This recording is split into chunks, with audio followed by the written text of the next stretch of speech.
Bonsoir à tous. Problème de micro, j'espère que maintenant c'est résolu et que ça fonctionne bien. Merci de m'envoyer un petit message pour me dire que c'est en ordre. Voilà, désolé pour ce bug de micro. Soyez les bienvenus à cette quatrième et dernière formation de l'Umpire Academy. Je dis bien dernière, je sais que vous savez qu'il y a encore une formation la semaine prochaine. Maintenant, cette formation n'est pas une formation à proprement parler sur l'arbitrage, puisque c'est une formation spécifique qui va s'adresser au CUC, Club Umpire Coach. Donc, si certains d'entre vous désirent suivre la formation, vous êtes les bienvenus. Maintenant, c'est une formation spécifique pour les Club Umpire Coach, donc on ne parlera pas de règles ou de conseils, on va dire, pour l'arbitrage. Ça s'adresse plutôt aux coachs à savoir comment coacher, comment donner les formations. Donc, ceci est la dernière formation. On va parler de placement, de déplacement. On ne parlera pas, entre guillemets, de manière intrinsèque d'arbitrage, de coups de sifflet ou de règles spécifiques de jeu. On va parler, malgré tout, de choses relativement importantes, dans le sens où sans placement et avec un mauvais déplacement, on a toutes les chances de rater son match comme arbitre. Tandis que si on a un bon placement et on arrive à bien anticiper ses déplacements, on se met dans les meilleures conditions pour pouvoir arbitrer. Alors, je suis ravi de vous avoir ce soir, pour les plus fidèles, pour la quatrième fois déjà, et pour les petits derniers qui arrivent. Je me présente, je suis Alexandre Plaisant, je suis le responsable de l'Umpire Academy de la Ligue francophone de hockey. Et si vous avez des commentaires, des feedbacks, des questions par après, n'hésitez pas, vous pouvez toujours m'envoyer un mail. Vous avez deux possibilités, soit mon adresse personnelle qui est alexandre.plaisant@hockey.be ou éventuellement sur l'adresse générale umpireacademy@hockey.be. Merci en tout cas à tous ceux qui m'ont déjà envoyé des mails en réaction au webinaire précédent. C'est toujours très intéressant de voir vos réactions, vos questions, vos suggestions. Et ça nous permet également pour les futurs webinaires de s'améliorer. J'ai régulièrement reçu des questions concernant les supports de présentation que j'utilise ici le mercredi soir. Ces supports de présentation sont les mêmes que j'ai distribués à l'ensemble des clubs Umpire Coach. Ça veut dire qu'au sein de vos clubs, vous pouvez, via le club Umpire Coach, revoir et suivre exactement les mêmes formations. Peut-être que tous les slides ne sont pas à 100% à l'identique. En tout cas, la matière traitée est scrupuleusement la même que celle qui a eu lieu lors de ces 4 derniers mercredis, à savoir les règles du jeu, le déplacement, je ne sais plus ce qu'il y avait d'autre.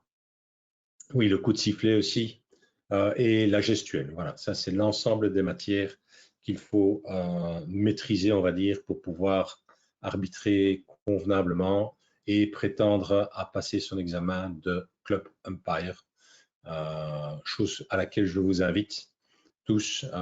C'est toujours bien de pouvoir suivre cette formation Umpire Academy et d'être validé club umpire lorsqu'on arbitre le week-end dans son club. Comme toutes les sessions, cette session sera également enregistrée, donc pas de souci. J'enverrai un petit mail fin de cette semaine, durant le week-end, à tous les participants, tous les inscrits. Comme ça, vous pouvez revoir cette formation, j'espère avec du son. Voilà, donc je propose de commencer. Je vais recommencer puisque certains ou la plupart d'entre vous n'ont pas eu l'occasion de m'entendre. Donc, on va passer à différents points concernant le positionnement. Avant toute chose, on va voir la répartition entre les deux arbitres de la zone sur laquelle il va avoir la main ou en tout cas être maître. Le déplacement, important de bien se déplacer. On va voir comment. L'ouverture sur le jeu, garder une vision sur l'ensemble du jeu, ça paraît très logique, mais ce n'est pas toujours facile. Et puis, on va voir quelques positionnements spécifiques. Positionnement sur PC, lorsqu'on est l'arbitre engagé ou l'arbitre non engagé. Idem pour le stroke, quel va être le positionnement de l'arbitre engagé et de l'arbitre non engagé, à quoi l'un et l'autre doivent faire attention. Et puis on aura des situations de jeu qui seront représentées avec le positionnement de chaque arbitre pour savoir où il faut idéalement être placé, par exemple sur un dégagement ou sur une rentrée en touche du côté de l'arbitre, par exemple. Voilà, ça c'est ce qu'on verra plus tard. Donc, la répartition du terrain, comment est-ce qu'on se répartit les zones? On a ici représenté en pointillé jaune la ligne de déplacement de l'arbitre qui se trouve là, donc que je vais appeler l'arbitre jaune. Et l'arbitre jaune sera responsable d'une moitié de terrain, son collègue de l'autre moitié de terrain. Alors, on aurait pu couper le terrain en deux selon la ligne médiane, comme ça chacun avait sa moitié. Maintenant, quand on est arbitre jaune qu'on se trouve ici, ce n'est pas forcément facile d'aller voir ce qui se passe dans le coin opposé, alors que le collègue qui, lui, peut venir le long de la ligne aura une meilleure vision. Donc, on va plutôt répartir les zones de terrain en le coupant via la diagonale. Et donc, ainsi, l'arbitre jaune va reprendre toutes ces zones à son compte. Ça veut dire qu'il aura la préséance sur son collègue. Maintenant, ça n'empêche que si l'arbitre jaune ne voit pas une faute qui se déroule dans sa partie, l'arbitre collègue qui, lui, verra la faute pourra la siffler, même si c'est dans la partie de l'arbitre jaune. La seule chose que le collègue ne peut pas faire, c'est intervenir dans le cercle de l'arbitre jaune. Et vice-versa, l'arbitre jaune peut évidemment aider son collègue, mais ne peut pas siffler dans le cercle de son collègue. Là, il y a une seule prérogative, c'est l'arbitre de champ de ce côté-là qui peut et qui est le seul à pouvoir siffler dans le cercle. Alors, on va voir de nouveau la répartition du terrain avec plusieurs informations. La première information, ce sont les zones bleu ciel et rose plus claires. Ces zones-là sont quoi? Ce sont les zones en fait de déplacement dans lesquelles l'arbitre va se déplacer. Donc, ça ne veut pas dire qu'il doit absolument rester dans cette zone et qu'à aucun moment il peut en sortir. Bien sûr que si, mais dans 99% des cas, il va se retrouver là. Quand l'équipe de son côté se trouve en défense, sa ligne de course, sa zone va se rapprocher du premier piquet. Et inversement, quand cette équipe va attaquer, eh ben, il va accompagner quasi, je dis bien quasi, jusqu'au 23 de la partie adverse, de manière à pouvoir éventuellement suppléer son collègue si le jeu se déroule dans le coin. Il aura une meilleure vue que son collègue. Alors, la ligne rouge et la ligne bleue plus foncée qu'on voit, ce sont les lignes de course. Donc, les lignes de course, ce sont les déplacements de l'arbitre dans cette fameuse zone. Et on voit que quand un arbitre défend, il longe en règle générale la ligne de côté entre le centre et les 23. Et à partir du 23, il va entamer une courbe en direction du premier piquet, qui va être un point de repère pour l'arbitre. Inversement, quand le jeu se déroule dans la partie adverse, il peut accompagner, aller jusqu'au 23 et éventuellement rentrer un petit peu dans le jeu si ça peut s'avérer nécessaire pour offrir un support à son collègue. Alors, on a des taches un petit peu plus foncées, en l'occurrence ici la tache rose pour l'arbitre rose, c'est la position qu'il va avoir sur une phase de PC dans son cercle. Il va se retrouver dans le cercle, à côté du goal évidemment, un petit peu dans le terrain, 2-3 mètres dans le terrain, de façon à avoir une vue claire sur l'ensemble des défenseurs, le gardien et le donneur. Son collègue arbitre, lui, va se placer entre la ligne médiane et la ligne des 23, en regard de l'autre piquet. De cette façon, lui aura également une vue globale sur la phase de PC. Il pourra aider son collègue éventuellement à voir si la balle sort. Il pourra voir très facilement si le shot de PC part dans le goal ou à côté du goal. Ça peut avoir une incidence. Voilà, ça c'est les différentes positions, les lignes de course et les zones de déplacement des arbitres lors d'un match. En règle générale, on parlait de la distance à la balle, mais être trop près du jeu, ça permet effectivement d'avoir une vue détaillée de ce qui se passe, mais on n'a pas une vue d'ensemble. Donc, trop près, ça n'est pas bon. Trop loin, on a une vue d'ensemble, mais par contre, on n'a pas une vue détaillée. Donc, il faut arriver à trouver un juste milieu, une bonne distance, de manière à pouvoir voir précisément la balle et donc voir éventuellement des backsticks, des kicks, tout en gardant une vision globale sur le jeu. Le meilleur moyen de faire ça, c'est toujours chercher à se placer de manière à ce que le jeu vienne dans votre direction. Si vous courez derrière le jeu, si le jeu se passe devant vous, ben vous risquez 9 fois sur 10 d'avoir un joueur qui va se trouver entre vous et la balle. Et là, ça va tout de suite être beaucoup plus compliqué pour voir s'il fait un kick ou un backstick, ce genre de choses-là. Donc, évitez de courir derrière l'action. Placez-vous de manière à anticiper les phases et faites venir le jeu. On va voir ça un petit peu plus en détail. Alors, ici, on voit l'arbitre, c'est une petite vidéo. On voit que l'arbitre est rentré à l'intérieur du terrain. Pourquoi? Ben, tout simplement pour garder une vue sur le développement du jeu. Et donc, comme il est là, il anticipe, il voit le jeu arriver vers lui et il va continuer sa course jusqu'au premier piquet de manière à laisser évoluer le jeu dans sa direction et avoir toujours ici une vue globale. Il sait dans son champ de vision et voir le gardien et voir le joueur qui a la balle.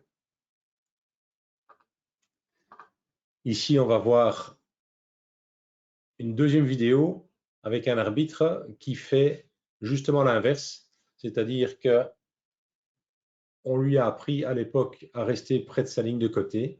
Et donc, on voit que le jeu se déroule à l'opposé. Et l'arbitre ici reste vraiment le long de sa ligne, qui a carrément les pieds dessus, alors qu'on a un jeu qui est à l'opposé. Donc, rien n'empêche l'arbitre de rentrer dans cette zone-ci. Il n'y a pas de joueur. Donc, à aucun moment, s'il rentre dans cette zone-là, il risque de gêner le jeu. Au contraire, il aura une vision plus proche. En schéma, voilà ce que ça donne. Quand vous êtes, pardon, quand vous avez l'action qui se déroule donc de votre côté, si vous n'anticipez pas bien l'action, vous allez retrouver à la hauteur de l'action. S'il y a une passe rapide, vous allez vous retrouver à l'arrière de l'action. Et donc, comme je le disais, de derrière, c'est beaucoup plus compliqué à voir les fautes. Alors que si vous avez anticipé et vous êtes venu chercher le premier piquet, ou en tout cas la zone à proximité du premier piquet, là, l'arbitre, dans le dessin de droite, on voit clairement qu'il a une vision globale sur l'ensemble des acteurs, voire même le gardien. Donc ça, c'est important. Pensez systématiquement à anticiper pour ne pas devoir courir derrière le jeu. Vous allez voir que ça va être tout de suite beaucoup plus confortable pour vous et vous allez vous sentir beaucoup plus à l'aise lorsque vous devez arbitrer des matchs quand le jeu vient vers vous plutôt que de courir derrière. Quand la balle vient vers vous, ben, voilà l'exemple d'un arbitre qui va chercher, qui a anticipé ici la phase et qui va aller chercher le premier piquet. Voilà, on se trouve dans les 23. L'arbitre est là. Il voit l'ensemble du jeu. Il continue à regarder l'ensemble du jeu, même si la balle part de l'autre côté. Il est toujours en position pour pouvoir bien voir ce qui se passe. On va voir maintenant le cas opposé, l'arbitre qui n'a pas su anticiper, ça arrive parfois. À ce moment-là, ben, qu'est-ce qu'il faut faire? Il faut courir derrière la balle, mais on est moins bien placé.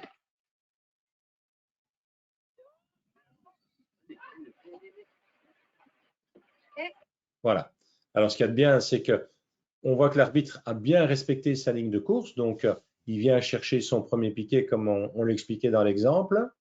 Par contre, il se retrouve de nouveau avec une position où il a toujours un joueur qui se trouve entre la balle et lui. Et donc, il peut rater des fautes comme ça sur une attaque à proximité du cercle, c'est quand même relativement important.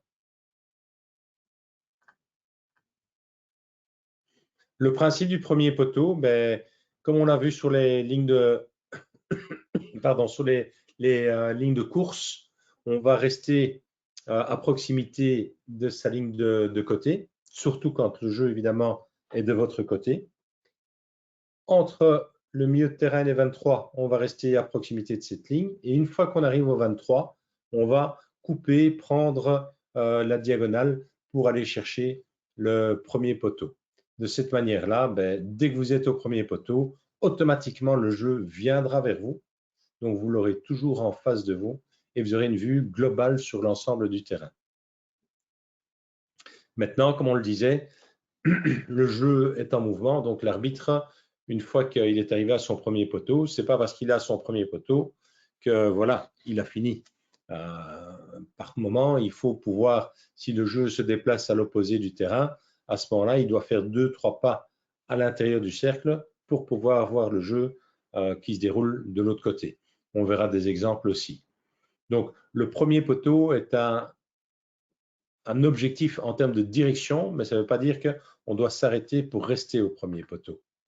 Voilà 3 exemples d'arbitres qui vont chercher leur premier poteau, mais sans forcément rester collés. Vous voyez, là, le jeu bouge, l'arbitre bouge avec le jeu. Et hop, elle revient maintenant, elle va de nouveau aller chercher son premier poteau. Voilà, elle suit en permanence le jeu, elle est toujours de face, elle voit tous les acteurs et à aucun moment elle ne gêne le jeu. Un deuxième exemple.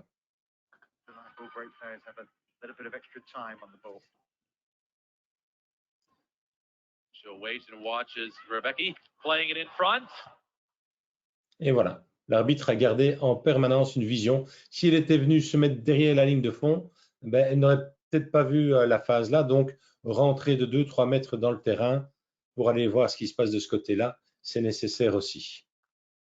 Dernier exemple.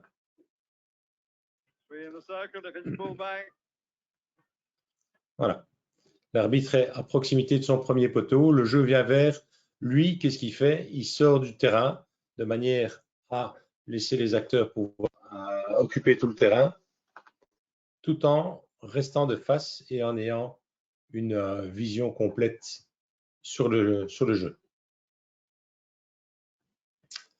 Donc, j'en étais là. Voilà. Donc, il est important de garder le plus possible une vision sur l'ensemble du terrain ou des acteurs, en tout cas, qui sont impliqués dans une phase.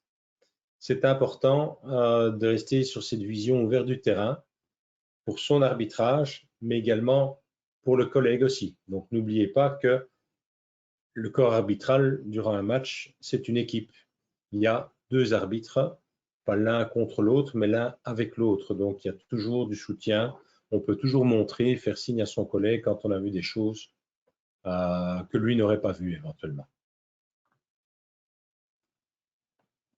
Alors, les situations plus particulières, sur PC, l'arbitre engagé, donc c'est l'arbitre du côté duquel il y a le penalty, donc lui va se retrouver dans le cercle. Donc l'arbitre se place à quelques mètres à gauche du premier poteau, on l'a vu, là où il se sentira à sa meilleure place pour voir la phase. C'est important qu'il voit la phase sans la gêner. Donc il doit tenir compte également des joueurs qui sont au bord du cercle. S'il y en a dans son dos, il doit pouvoir anticiper éventuellement que la balle puisse aller là et bouger par après. Donc ça, c'est important. Ce n'est pas parce qu'on a dit qu'il faut être un peu à gauche du premier poteau, 2-3 mètres dans le terrain, que dans tous les cas, c'est la position, oui, pardon, ça a bougé, que dans tous les cas, c'est la position à avoir et à ne pas changer. Voilà ici l'exemple d'une phase de PC où on a donc le donneur, les attaquants, les défenseurs, les sorteurs, le gardien.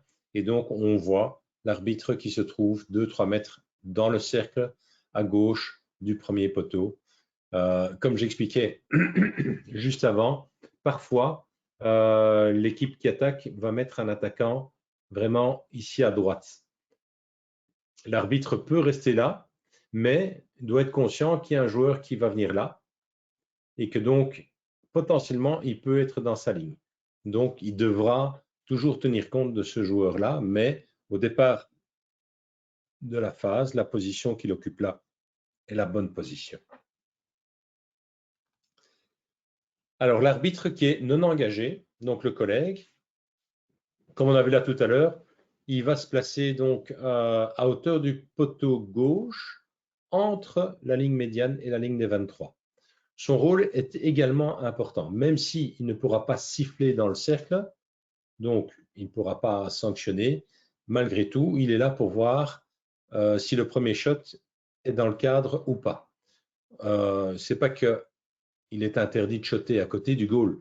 Par contre, si la balle monte, ça peut avoir une incidence. La hauteur du shot est importante puisque le règlement prévoit que la balle sur un shot doit rentrer dans le goal à hauteur de la planche, pas plus haut. Ça, c'est le rôle aussi du deuxième arbitre.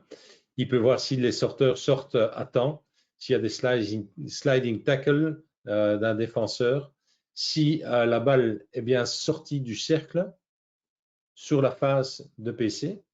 Je vous rappelle que sur une phase de PC, la balle doit sortir du cercle et puis re-rentrer pour pouvoir être shotée ou fliquée au goal. Éventuellement, dans une phase, voir s'il y a une obstruction d'un défenseur ou un attaquant sur le gardien. Donc, il est là en soutien de son collègue. Et s'il voit une faute, eh ben, il peut le mentionner. Il ne peut pas siffler, mais il peut le mentionner à son collègue. Là, comme on le signale par en dessous, c'est très important d'avoir cette communication justement entre les arbitres avant match pour expliquer ce genre de choses-là. Tiens, sur les phases de PC, je serai là, je vais faire attention à ça, à ça, à ça. Si tu me vois regarder intensément à gauche, ben, c'est qu'il y a quelque chose. Comme l'arbitre ne peut pas siffler, il ne peut pas montrer non plus, dans le sens où si le deuxième arbitre va montrer à son collègue, ça risque d'influencer le jeu et les joueurs qui soit vont s'arrêter en disant regarde l'autre arbitre, regarde l'autre arbitre. Donc, une communication d'avant-match entre collègues est très importante aussi. Donc, la position de l'arbitre non engagé, comme on disait, entre la ligne médiane et la ligne des 23, il va se mettre en regard du piquet gauche du goal, de manière à voir la direction de la balle, de manière à voir la phase. Est-ce que la balle, au moment où elle est stoppée, elle est bien sortie du cercle avant d'être shotée au goal? Donc voilà la position de l'arbitre engagé dans le cercle, un peu à droite, 2 mètres à droite, 2 mètres dans le cercle, et l'arbitre non engagé. Éventuellement, il peut un peu se rapprocher des 23, ça n'est pas un problème, mais il doit toujours être prêt à anticiper. Si la phase évolue et qu'il y a une contre-attaque, il est le premier à devoir repartir de manière à essayer d'anticiper et de garder la vision sur le jeu, laisser le jeu venir vers lui. Alors en photo, ben, on voit ici les deux arbitres qui sont déjà en bonne position pour la phase de PC. L'arbitre non engagé en face de son piquet et l'autre arbitre, l'arbitre engagé à proximité du goal pour bien voir l'ensemble des défenseurs du gardien et le donneur qui est un petit peu plus loin sur la ligne. Alors sur stroke, ben, on a deux arbitres aussi, un arbitre engagé, un arbitre non engagé. Quand un stroke est sifflé, la première chose à faire, c'est arrêter le temps, puisqu'on arrête toujours le temps sur un stroke et on relance toujours le temps une fois que la phase de stroke est terminée. L'arbitre engagé va se mettre à l'inverse du penalty, il va se mettre derrière le tireur. C'est lui qui va demander aux gardiens et aux joueurs s'ils sont prêts et siffler pour lancer la phase d'exécution du stroke. L'arbitre non engagé, lui, sera sur le côté. Je vais vous montrer tout de suite les images. Donc, on voit ici que l'arbitre engagé se trouve derrière le donneur de stroke. Ça lui permet d'avoir une vision dans le même champ de vision et le donneur et le gardien. L'arbitre non engagé, lui, va se situer ici. De cette façon, il peut aider son collègue à voir que le gardien se trouve bien sur la ligne, mais pas devant la ligne. Ça lui permettra également d'avoir une vision sur le stroke si la balle franchit complètement la ligne ou non. Donc, il est là en soutien de son collègue. Donc, en résumé, il est important d'avoir une bonne distance avec la balle. Donc, ça, c'est vraiment, c'est personnel, c'est à vous à estimer jusqu'où vous pouvez aller pour être proche de l'action, pour pouvoir bien la suivre, tout en gardant une vue d'ensemble et inversement, ne pas être trop loin de l'action et éventuellement rater certaines fautes.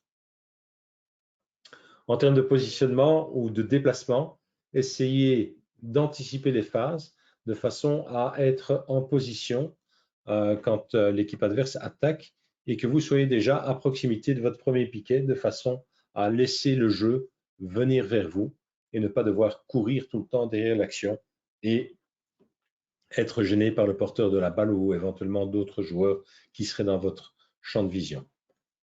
Dès que le jeu arrive dans les 23, vous devez toujours être soit à votre premier poteau, soit à proximité de votre premier poteau en fonction de l'endroit où se déroule le jeu. Comme on l'a vu dans les vidéos, les arbitres sont toujours dans un rayon de 2-3 mètres autour de ce premier piquet. Pensez toujours à avoir une vue globale également. Certains joueurs peuvent avoir une influence sur une action. Peut-être pas immédiatement, mais il peut y avoir des fautes aussi entre joueurs. Ce n'est pas forcément le porteur de la balle qui va subir la faute. Vous avez une équipe qui attaque avec un joueur qui se trouve à l'extérieur du cercle sur le côté. Et dans le cercle, il y a une poussée fautive du défenseur sur l'attaquant. L'attaquant n'a pas la balle, mais il y a une poussée fautive. À tout le moins, vous pouvez siffler penalty. Donc, ce n'est pas que le porteur de la balle auquel vous devez faire attention, mais à l'ensemble des joueurs. Ça peut être ce cas-là, ça peut être, je veux dire, une faute d'anti-jeu, ce genre de choses-là. Donc, pensez que la vue globale est toujours nécessaire. Un petit tip, un petit conseil, imaginez-vous, la balle doit être le plus possible toujours sur votre gauche ou en face de vous et le goal de votre côté doit se trouver à votre droite. Si vous vous trouvez entre la balle et le goal, vous avez toutes les chances d'être bien placé si la balle vient vers vous.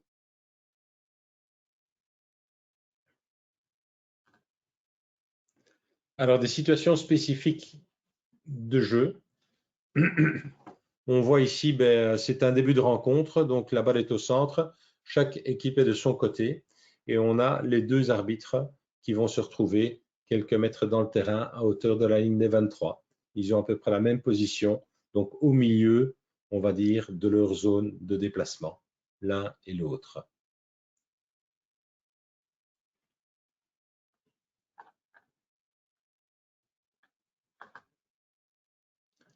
Une deuxième situation, on a une remise en jeu par la défense du côté de l'arbitre. Dans ce cas-ci, l'arbitre se trouve toujours au niveau de la ligne de fond. Pourquoi? Tout simplement, là où il est positionné, il a l'ensemble du jeu et l'ensemble des acteurs face à lui. Il ne gêne pas le jeu dans le sens où si le joueur ici fait une banane et change de côté, il garde sans bouger d'où il est, il a toujours une vision sur l'ensemble du jeu. S'il avait été placé au niveau des 23, vous m'auriez dit, oui, effectivement, il anticipe le fait que cette équipe va partir à l'attaque. Oui, mais ce n'est pas garanti qu'elle parte à l'attaque. De un, s'il y a un changement de côté, là où il est, à un moment donné, il ne verra plus la balle parce qu'il y aura trop de joueurs entre lui. Si, entre-temps, il y a une interception d'un joueur de l'équipe adverse, il va se retrouver derrière l'action et donc il n'aura pas l'action qui va venir vers lui.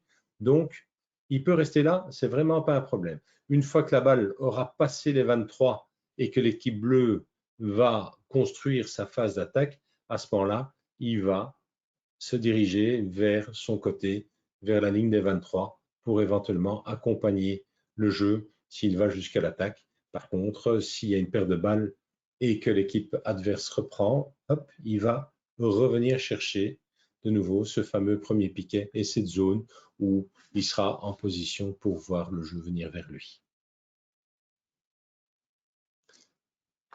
Autre exemple, une remise en jeu par la défense, mais cette fois-ci, au lieu que ça se passe du côté de l'arbitre, ça se passe de l'autre côté de l'arbitre. Là, c'est la position la plus délicate pour un arbitre parce qu'il a une très mauvaise vision de ce qui se passe là, dans le sens où 9 fois sur 10, il aura toujours 1 ou 2 ou 3 joueurs dans le champ de vision. Donc là, c'est important que son collègue soit en vision directe de l'action. En l'occurrence, ici, il pourrait se trouver un petit peu plus près de la ligne médiane, de manière à avoir également une vue globale sur l'ensemble du jeu. Mais donc, l'arbitre ici va se retrouver près du premier poteau. De nouveau, s'il y a une banane, il est bien placé, il garde le jeu en face de lui, il est nickel chrome. S'il y a une attaque par là, dès que la balle sort des 23 et arrive en direction de la ligne médiane, il va pouvoir repartir dans sa ligne de course, dans sa zone de déplacement et suivre le jeu s'il y a une attaque ou revenir en cas de perte de balle. Mais là, c'est important, surtout dans les balles qui se trouvent dans les angles opposés aux arbitres, que le collègue vienne prêter main forte. Alors, la dernière situation spécifique de jeu, ce sont les dégagements. Un dégagement à côté de l'arbitre, il va se retrouver un petit peu en retrait, de nouveau, pour ne pas gêner éventuellement les passes latérales, garder le jeu ouvert vers lui. Le collègue est ici, il a reculé assez bien de manière à pouvoir anticiper l'attaque des Bleus et aller chercher son premier piquet. Par contre, comme le jeu se déroule sur la partie haute du terrain, cet arbitre-ci ne va pas se retrouver sur sa ligne comme on l'a vu précédemment, mais il va rentrer dans le terrain quelque peu de manière à avoir une distance correcte vis-à-vis de la phase de jeu et donc de pouvoir toujours être à disposition pour pouvoir aider son collègue. Voilà, là j'ai parcouru l'ensemble des différentes phases, des différentes positions des arbitres. Donc, en résumé, on a vu les lignes de course. Il est important de se déplacer de manière à toujours anticiper le jeu, de façon à laisser le jeu venir vers soi, avoir une vue globale des acteurs du terrain, mais assez proche aussi pour pouvoir voir les plus petites fautes qui pourraient éventuellement échapper si on était trop loin. Donc, travailler toujours à deux, évidemment, entre collègues, ça c'est important aussi. Et être en bonne forme pour pouvoir suivre un match 2 fois 35 minutes et arpenter donc ces fameuses lignes de course, zones de déplacement. Le but n'est pas, si on est fatigué, de se dire tiens, je vais me mettre près de mon premier piquet et je reste là, j'attends que la balle arrive et puis si c'est de l'autre côté, ça sera pour mon collègue. Comme on a vu, l'arbitre n'a pas juste la moitié du terrain chez lui, il doit aller jusqu'au coin opposé à l'endroit où il se trouve. Donc, il faut malgré tout accompagner le jeu et revenir avec le jeu, idéalement un peu avant, de façon à toujours être bien positionné. Voilà, moi j'ai parcouru l'ensemble des différents slides de ce soir. J'espère que ça a été clair. Je suis désolé pour les petits problèmes de son. En tout cas, l'enregistrement selon moi, a bien fonctionné. Donc, vous aurez l'ensemble des commentaires de ce soir. Alors, je ne sais pas si certains ont des questions plus spécifiques. N'hésitez pas.